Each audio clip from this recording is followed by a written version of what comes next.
tentunya sesuai dengan.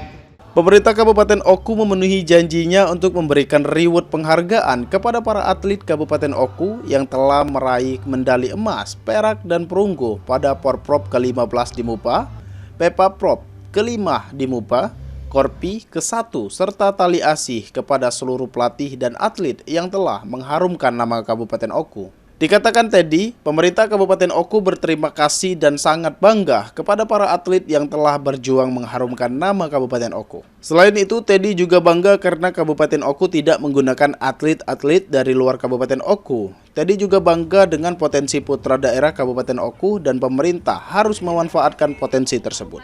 Teddy menyampaikan, reward untuk para atlet dan pelatih sengaja diberikan beberapa hari menjelang Lebaran Idul Fitri agar penghargaan ini lebih bermanfaat lagi untuk para atlet dan pelatih. Memenuhi janji kami untuk memberikan reward atau penghargaan kepada seluruh atlet-atlet yang telah berprestasi dan mendapat medali baik di ajang Porprov, Pepaprov maupun di ajang di tingkat nasional lainnya. Hari ini kami memberikan reward semata-mata ingin mengapresiasi bagaimana perjuangan mereka yang telah berjibaku bersemangat luar biasa mengharumkan nama, memperjuangkan nama dan membawa kehormatan Kabupaten Bengkulu ke kancah baik di tingkat nasional maupun di tingkat provinsi Sumatera Selatan.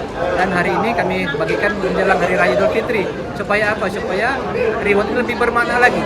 Selain memberikan bentuk apresiasi juga ingin kami berikan dalam rangka membantu teman-teman atlet-atlet dalam rangka menghadapi Hari Raya Idul Fitri yang sebentar akan kita rayakan bersama.